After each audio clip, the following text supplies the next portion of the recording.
എല്ലാവർക്കും നമസ്കാരം. എല്ലാവരും സുഖമായിട്ടിരിക്കുന്നു വരുന്നു. എൻ്റെ പേര് നൈജിൽ. അപ്പോൾ പെട്ടെന്ന് എല്ലാവരും വിചാരിക്കും എന്താണ് ഈ പേര് പറയുന്നത്. ആ പേര് പറഞ്ഞതിൻ്റെ കാര്യം ഞാൻ പുറകാലെ പറയാം. നമുക്കറിയാം, ലോകത്തിൽ മനുഷ്യർ നല്ല മനുഷ്യരുമുണ്ട്, മോശം മനുഷ്യരുമുണ്ട്, ചില സാഹചര്യം കൊണ്ട് മോശമായവരുണ്ട്. പക്ഷേ ജീവിത ലക്ഷ്യം എന്ന് പറഞ്ഞാൽ മറ്റുള്ളവനെ ദ്രോഹിച്ചും മറ്റുള്ളവനെ കഷ്ടപ്പെടുത്തി മറ്റുള്ളവനെ കരയിപ്പിച്ചും അല്ലെ അവനെ ട്രോമ ചെയ്തും ജീവിക്കണം, എനിക്ക് സമ്പാദിക്കണം എന്ന് പറഞ്ഞിരിക്കുന്ന ഒരു ചെറിയ ശതമാനം ആൾക്കാർ ഈ ഭൂമിയിലുണ്ട്, നമ്മുടെ മലയാള സമൂഹത്തിലുണ്ട്. അങ്ങനെയുള്ള ഒരു വ്യക്തിയുടെ കാര്യമാണ് ഞാൻ പറയാൻ ഉദ്ദേശിക്കുന്നത്. വ്യക്തിയുടെ കൂടുതൽ ഡീറ്റെയിൽസും കാര്യങ്ങളൊന്നും അറിയത്തില്ല, വേറെ ഒന്നുമല്ല. കഴിഞ്ഞ കുറേ നാളുകളായിട്ട് ഒരു 5-6 മാസമായിട്ട് അയർലൻഡിൽ സ്ത്രീകൾ കേന്ദ്രമാക്കി അവരിലേക്ക് അവരുടെ ഫോൺ നമ്പറിനെ എങ്ങനെയൊക്കെയോ സംഘടിപ്പിച്ച് ഡേറ്റാബേസ് എവിടെ നിന്നൊക്കെ ചോരും നമുക്കറിയാൻ പറ്റത്തില്ല. യൂറോപ്പ് എന്ന് പറഞ്ഞിട്ട് കാര്യമില്ല, ഡേറ്റയൊക്കെ എപ്പോഴും ചോരുന്ന സ്ഥലങ്ങളൊക്കെയാണ്. ഈ ഫോണിലേക്ക് സ്ത്രീകളുടെ ഫോൺ നമ്പറിലേക്ക് അവരെ വിളിച്ച് അവരുടെ ഫോൺ നമ്പരും അവരുടെ സ്ഥലവും ഒക്കെ പറഞ്ഞുകൊണ്ട് ചില ആൾക്കാരിങ്ങനെ വിളിച്ച് അവരെ സ്കാം ചെയ്യുന്ന കാര്യമുണ്ട്. ഇത് ഒരു മാസം മുമ്പ് നമ്മുടെ സ്റ്റിലിനൊക്കെ ഒരു വീഡിയോ ഇട്ടിരുന്നു. അതിനകത്ത് ഇതിനെക്കുറിച്ച് ഇങ്ങനെ പറഞ്ഞിരുന്നു. അപ്പോൾ അതിന് താഴെ കുറേ പേര് ഇങ്ങനെ പേഴ്സണൽ എക്സ്പീരിയൻസ് പറഞ്ഞിട്ടുണ്ടായിരുന്നു. അപ്പം കഴിഞ്ഞ ദിവസം 2 ദിവസം മുമ്പേ എന്നെ ഒരു പെങ്കൊച്ച് ഇതുപോലെ രാവിലെ 6:30 സമയം നോക്കണം, കാരണം വീഡിയോ കണ്ടിട്ടുള്ള ഒരു പരിചയം വെച്ച് എനിക്ക് മെസ്സേജ് അയച്ചിട്ട് ഇതുപോലെ എനിക്ക് ഫോൺ നമ്പർ അയച്ചു. ഞാൻ വിളിച്ചപ്പം ആ കുഞ്ഞിന് ഇതുപോലെ ഒരു പ്രശ്നമുണ്ടായി. പ്രശ്നം വെച്ചാൽ വേറെ ഒന്നുമല്ല, അതിന് തലേ ദിവസം വൈകിട്ട് ഇതിനെ മിനിഞ്ഞാന്ന് അതിന് 2 ദിവസം മുമ്പേ അതിന് ഇതുപോലെ വൈകുന്നേര സമയത്ത് നാട്ടിലെ സൈബർ സെല്ലിൽ ക്രൈം ബ്രാഞ്ചിൽ എന്ന് പറഞ്ഞുകൊണ്ട് ഒരു വ്യക്തി വിളിച്ചിട്ട് ഭയങ്കര കമാൻഡിങ് പവർ, ഭയങ്കരം മീൻസ് അറിയാം, അതിന് തിരിച്ച് മറുപടി പറയാൻ പോലും പറ്റാതെ അങ്ങനെ അടിച്ചേൽപ്പിക്കുന്ന രീതിയിൽ സംസാരിച്ചിട്ട് നിങ്ങൾ അയർലൻഡിൽ ഇതുപോലെ കാണാൻ പറ്റാത്ത സൈറ്റുകൾ നിങ്ങൾ കാണുന്നു, നിങ്ങൾക്ക് അത് യൂസേജ് കൂടുതലാണ്, നിങ്ങൾ അങ്ങനെ മോശം സ്ത്രീയാണ്, ഇത് ഭയങ്കര ക്രിമിനൽ കുറ്റമാണ് എന്നൊക്കെ പറഞ്ഞ് പേരും സ്ഥലപ്പേരും ഉൾപ്പെടെ പറയുന്നത്. അപ്പോൾ അത് കേട്ടപ്പോൾ തന്നെ ആൾക്ക് പാനിക് ആയിപ്പോയി. പറഞ്ഞു, ഞാൻ സാറേ അങ്ങനെയൊന്നും ചെയ്തിട്ടില്ലെന്ന് പറഞ്ഞപ്പോൾ പറഞ്ഞു, ഇല്ല, നാളെ രാവിലെ 10 മണിയാകുമ്പോൾ ഈ അയർലൻഡിലെ നിങ്ങളെ അറസ്റ്റ് ചെയ്യാൻ വേണ്ടി വരും, എന്നിട്ട് അവർ നിങ്ങളെ ഇവിടുത്തെ എല്ലാ വിസയും നിങ്ങളുടെ എല്ലാം ക്യാൻസൽ ചെയ്ത് നിങ്ങളെ നാട്ടിലേക്ക് കയറ്റിവിടും, ഭയങ്കര പ്രോബ്ലം ആവും. അപ്പം അതിനു മുമ്പേ എനിക്ക് നിങ്ങളെ കൗൺസിലിംഗ് ചെയ്ത് കൺവിൻസ് നിങ്ങളെ റെഡിയാക്കാൻ പറ്റിയെങ്കിൽ ഇതിനകത്ത് നിന്നൊക്കെ നിങ്ങൾക്ക് രക്ഷപ്പെടാൻ പറ്റും എന്നുള്ള രീതിയിൽ സംസാരിച്ച് പിന്നെ അതിനെ അങ്ങോട്ട് ഹരാസ്മെന്റ് ആയിരുന്നു. അല്ലേ, നമുക്ക് പുറത്ത് പറഞ്ഞതും പറയാൻ പറ്റാത്തതുമായിട്ടുള്ള അനേക കാര്യം എന്നോട് പറഞ്ഞ ചേട്ടാ, ഈ അവസാന നിമിഷമായപ്പോൾ അത് കോൾ റെക്കോർഡിങ് ചെയ്യണമെന്നെങ്കിലും ഒരു ബോധം വന്നു. പക്ഷെ കോൾ റെക്കോർഡ് പോലും എനിക്ക് ചേട്ടന് തരാൻ പറ്റുന്നത് അത്രമാത്രം ബുദ്ധിമുട്ടാണ്. എനിക്കത് പുറത്ത് പറയാൻ പോലും എന്ന് പറഞ്ഞു. അപ്പൊ നമുക്ക് ഏകദേശം ഒന്ന് ഊഹിക്കാം അല്ലേ.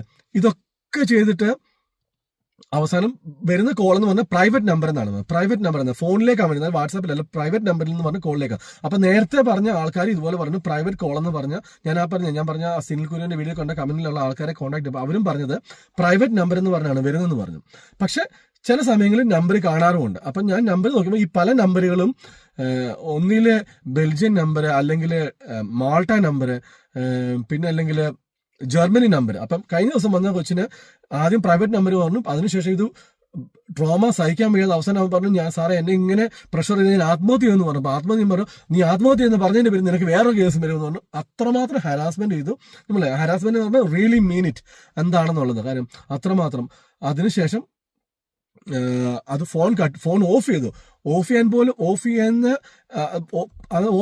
ചെയ്തതിന് ശേഷം അത് കുറച്ച് കഴിഞ്ഞ് ഓൺ ചെയ്തപ്പോഴത്തേക്ക് വാട്സാപ്പിൽ കുറെ കോൾ വന്ന് കിടപ്പുണ്ട്, കുറെ മെസ്സേജ് കിടപ്പുണ്ട്. ഇത് പെട്ടെന്ന് കണ്ടിട്ട് ഇതിന്റെ സ്ക്രീൻഷോട്ട് എടുക്കാൻ വേണ്ടി ഇത് എടുക്കുന്ന സമയമായപ്പോഴത്തേക്ക് ഇത് ഫുൾ മെസ്സേജ് ഡിലീറ്റ് ചെയ്തു. പക്ഷെ ഫോൺ നമ്പർ അവിടെ ഡിസ്പ്ലേ കണ്ടു. ഫോൺ നമ്പർ സേവ് ചെയ്ത് എനിക്ക് അയച്ചു തന്നിട്ടുണ്ട്. ഫോൺ നമ്പർ ജർമ്മൻ നമ്പറാണ് കാണിക്കുന്നത്. ഞാനതിൻ്റെ ജർമ്മനിൽ അങ്ങനെയുള്ള കുറേ സുഹൃത്തുക്കൾ കൊടുത്തിട്ടുണ്ട്. ഇതിങ്ങനെയുള്ള സെക്യൂരിറ്റി സിസ്റ്റമായിട്ടൊക്കെ വർക്ക് ചെയ്ത ആൾക്കാർക്ക് ഇത് ഒറിജിനൽ നമ്പറാണോ, ഇത് മലയാളിയാണോ, ഈ പറഞ്ഞ വ്യക്തികളെല്ലാം പറഞ്ഞിട്ടുള്ള മിക്കവാറും വ്യക്തികളെല്ലാം ഈ വന്നിരിക്കുന്ന കോളിന്റെ ആളിന്റെ പേര് നൈജിൽ എന്നാണ്. ഇതുകൊണ്ടാണ് ഞാൻ ആദ്യം പറഞ്ഞത് ആ നൈജിലും ഈ നൈജിലും രണ്ടും രണ്ടാണ്, അങ്ങനെ നിങ്ങൾ തെറ്റിദ്ധരിക്കരുത്. അപ്പം ഇങ്ങനെയാണ്. അപ്പം ഇതിങ്ങനെ പലരിലേക്ക് ഒരുപക്ഷെ പലരും ഇത് നാണക്കേട് കൊണ്ട് പുറത്ത് പറയത്തില്ല, അല്ലെങ്കിൽ ചിലപ്പോൾ ഒരുപക്ഷെ ഇത് പെട്ടുപോയിട്ട് അവസാനം ഇതിനകത്ത് നൂരാൻ വേണ്ടി പൈസ കൊടുത്തവർ കാണും. ഞാൻ ചോദിച്ചു, അപ്പം ഈ ഫോൺ വന്ന ആള് കോള് റെക്കോർഡ് ചെയ്യുന്നുണ്ട്. അപ്പം പറഞ്ഞു, ചേട്ടാ എനിക്ക് അറിയത്തില്ല കോള് റെക്കോർഡ് ചെയ്തിട്ടുണ്ടോ എന്ന് അറിഞ്ഞുകൂടാ, പക്ഷെ പൈസ എന്ന രീതിയിലേക്ക് എത്തിയില്ല. അതിനു മുമ്പേ പക്ഷെ അതിനെ ട്രോമ ചെയ്യാൻ പറ്റുന്ന മാക്സിമം ട്രോമ ചെയ്തു. നമ്മളെ ഈ വിളിക്കുന്നവനെ എന്തിന്റെ സൂക്കേടാണെന്ന് നമുക്കറിയത്തില്ല. ഒരുപക്ഷെ പണത്തിന്റെ സൂക്കേടായിരിക്കാം, അല്ലെ വേറെ എന്തിന്റെ സൂക്കേടായിരിക്കാം. ഇത് എല്ലാത്തിനും ഉപരിയായിട്ട് എനിക്കറിയാൻ പറ്റും ഇവനൊന്നും ഈ ഭൂമിയിൽ ജീവിക്കാൻ അവകാശമില്ലാത്ത, ഇവനൊക്കെ എന്താ പറയുക, തല്ലെന്നൊക്കെ പറഞ്ഞാൽ ചെറിയ രീതിയിലൊന്നും അല്ല ചൊല്ലുന്നത്. ഇവനൊക്കെ ഈ നാട്ടുഭാഷ പറഞ്ഞ ഇഞ്ചിഞ്ചായിട്ട് കൊല്ലേണ്ട ആൾക്കാരൊക്കെയാണ്. ഒരു മനുഷ്യൻ അനുഭവിക്കുന്ന ഞാൻ വേറെ 1-2 പേര് സംസാരിച്ചപ്പം പറഞ്ഞത് ഒരു 2-3 പേര് പറഞ്ഞു അവരുടെ ഹസ്ബൻഡ്സ് അപ്പം കൂടുതൽ ഉണ്ടായിരുന്നുകൊണ്ട് അതൊന്ന് പാച്ചപ്പ് ചെയ്യാൻ അവരെ കൊണ്ട് പറ്റി. ഇതിപ്പോൾ ഒറ്റയ്ക്കൊക്കെ ആളാണെങ്കിൽ എത്ര സ്ട്രോങ് ആണെങ്കിലും ചില സമയത്ത് പേഴ്സണൽ കാര്യങ്ങളൊക്കെ പറഞ്ഞ് നിങ്ങളെ അപ്രോച്ച് ചെയ്യുമ്പോൾ പോലീസാണ് അല്ലെ എംബസി എന്നൊക്കെ പറയുമ്പോൾ പെട്ടെന്ന് ചിലപ്പോൾ എല്ലാവർക്കും ഒരുപോലെ പിടിച്ചിരിക്കണം പറ്റിയെന്ന് വരത്തില്ല. അപ്പോൾ അതുകൊണ്ട് എനിക്ക് നിങ്ങളോട് പറയാനുള്ളത്, നമുക്ക് അപരിചിതമായിട്ടുള്ള കോളുകൾ വരുമ്പോൾ തീർച്ചയായിട്ടും നിങ്ങൾ എന്റർടൈൻ ചെയ്യാതിരിക്കുക. അങ്ങനെ വരുന്നതുകൊണ്ട് നിങ്ങൾ കട്ട് ചെയ്യുക. കേസാണോ അപ്പോൾ ലെറ്റ് ഇറ്റ് ബി, ആ കേസ് വരുമ്പോൾ ഞാൻ നോക്കിക്കോളാം എന്ന് പറയണം.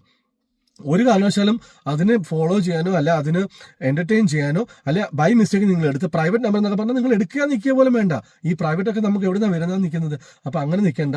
അതുപോലെ പ്രത്യേകിച്ച് ഔട്ട്സൈഡ് കോൾസിൽ നിന്നൊക്കെ വരുമ്പോൾ, അതായത് ഈ അയർലൻഡിലുള്ളവരാണെങ്കിൽ അയർലൻഡ് പുറത്തുള്ള നമ്പറിൽ നിന്നൊക്കെ വരുമ്പോൾ ഒന്ന് സൂക്ഷിക്കുക. എന്തെങ്കിലും നിങ്ങൾക്ക് മിസ്റ്റേക്ക് മണക്കുന്നുണ്ടെങ്കിൽ അപ്പം തന്നെ കട്ട് ചെയ്ത് പോകുക. അല്ലെങ്കിൽ അടുത്ത് നിങ്ങളുടെ ആരെങ്കിലും ഫ്രണ്ട്സോ കാര്യങ്ങളോ ഉണ്ടെങ്കിൽ അവരെയൊക്കെ കൂട്ടിയിരുത്തുക. അല്ലേ, ഈ പറഞ്ഞ ഇതിനെ ടാക്കിൾ ചെയ്ത ആൾക്കാരെ അവരുടെ ഹസ്ബൻഡ്സോ ഒക്കെ കൂടെ ഉണ്ടായതുകൊണ്ട് അവർ പെട്ടെന്ന് അത് പറ്റില്ല. എന്നോട് എൻ്റെ ഒരു സുഹൃത്ത് പറഞ്ഞത്, ബ്രോ എന്നിപ്പോ വൈഫ് തന്നെയായിരുന്നു, തീർച്ചയായിട്ടും എത്ര സ്ട്രോങ് ആണെങ്കിലും ചില സമയത്ത് പേടിച്ച് തകർന്നു പോകാൻ കാര്യങ്ങളെല്ലാം അതിനകത്ത് പറയുന്നത്. നമുക്ക് പുറത്ത് പറയാൻ പറ്റാത്ത കാര്യങ്ങളാണ് സംസാരിക്കുന്നത്. അപ്പോൾ നിങ്ങൾ എല്ലാവരും അലേർട്ട് ആവുക. ഇങ്ങനെയുള്ള കാര്യങ്ങൾ വരുന്നത് ഒരിക്കലും മൂടി വെക്കാതെ നിങ്ങൾ മറ്റുള്ളവർക്ക് ഷെയർ ചെയ്ത് കൊടുക്കുക. കാരണം എനിക്ക് സംഭവിച്ചത് വേറൊരാൾക്ക് സംഭവിക്കാൻ കാരണം നമ്മൾ അങ്ങനെയൊക്കെയില്ല. നമ്മളൊരു സാമൂഹിക ജീവിയാണ്. പരസ്പരം നമ്മൾ എപ്പോഴും പൈസ മറ്റും കൊടുത്തല്ല, നമുക്ക് ഒരാൾക്കുണ്ടാകുന്ന ഒരു തെറ്റ് അല്ലെങ്കിൽ ഒരാൾക്ക് പറ്റിയൊരു അവസ്ഥ മറ്റുള്ളവർക്ക് ഷെയർ ചെയ്യുമ്പോൾ ആൾക്ക് അലേർട്ട് ആയിരിക്കാൻ സാധിക്കും. ഇതൊക്കെയാണ് നമ്മളെ കൊണ്ട് ഒരു സാമൂഹിക ജീവിതം നമ്മൾ ഉദ്ദേശിക്കുന്നത്. എനിക്കറിയാം ഒരു ഇച്ചിരി ലെങ്തി വീഡിയോ ആയിപ്പോയി. കാരണം കാര്യങ്ങൾ ക്ലിയർ ആയിട്ട് പറയണമെങ്കിൽ നമുക്ക് ഷോർട്ട് വീഡിയോ ആക്കിയിട്ട് കാര്യമില്ലല്ലോ. അപ്പോൾ നിങ്ങൾ ഇങ്ങനെയുള്ള കാര്യങ്ങളുണ്ടെങ്കിൽ തീർച്ചയായിട്ടും നിങ്ങൾ ഓപ്പൺ അപ്പ് ചെയ്യുക. അല്ലെങ്കിൽ ഇതുപോലുള്ള വീഡിയോസ് വരുമ്പോൾ നിങ്ങൾ അതിന് കമന്റ് ചെയ്യുക. കാരണം ഇങ്ങനെയുള്ള അലേർട്ട് വീഡിയോസ് വരുമ്പോൾ നിങ്ങൾ കാണുക, അല്ലെങ്കിൽ മറ്റുള്ളവർക്ക് ഷെയർ ചെയ്ത് കൊടുക്കുക. കാരണം ഇത് നമുക്ക് നാളെ നമ്മുടെ വൈഫിനായിരിക്കാം, അല്ലെങ്കിൽ നമ്മുടെ സഹോദരിക്കായിരിക്കാം, അല്ലെങ്കിൽ നമ്മുടെ സുഹൃത്തിനായിരിക്കാം, ആർക്കും വേണമെങ്കിലും സംഭവിക്കാം. അപ്പൊ അതുകൊണ്ട് നിങ്ങൾ ഇത് മൂടി വെക്കാതെ വരുമ്പോൾ മാക്സിമം ഇത് അലേർട്ട് ആകാൻ സാധിക്കും. കാരണം ഈ വരുന്ന ആളുടെ ഐഡന്റിറ്റി നമുക്കറിയത്തില്ല, എവിടെ നിന്നാണ് ഈ ഹാക്ക് ചെയ്ത നമ്പർ എന്നൊക്കെ നമുക്ക് അറിയാൻ പറ്റത്തില്ല. നമ്മുടെ സോഴ്സ്, നമ്മുടെ ഇൻഫർമേഷൻ എങ്ങനെ കിട്ടും നമുക്ക് അറിയാൻ പറ്റത്തില്ല. പക്ഷെ നമ്മളെ തന്നെ സൂക്ഷിക്കുക. നമ്മൾ മാക്സിമം ഇങ്ങനെയുള്ള കാര്യങ്ങൾ എന്റർടൈൻ ചെയ്യാതിരിക്കുക. എന്റർടൈൻ ചെയ്യുന്ന മീൻസ് ഫോൺ വരുമ്പോൾ നിങ്ങൾ മാക്സിമം അവോയ്ഡ് ചെയ്ത്, അല്ലാതെ ഇങ്ങനെ വരുന്നുണ്ടെങ്കിൽ കട്ട് ചെയ്ത് വിടുക, അല്ലെങ്കിൽ ബ്ലോക്ക് ചെയ്ത് വിടുക. അല്ലെങ്കിൽ ഇറ്റ്സ് ഓക്കെ എന്ന് പറഞ്ഞ് നമ്മൾ കൂടുതൽ പാനിക് ആകാതെ പോവുക. അപ്പം എല്ലാവരും സേഫ് ആയിട്ടിരിക്കുക, സുരക്ഷിതമായിട്ടിരിക്കുക.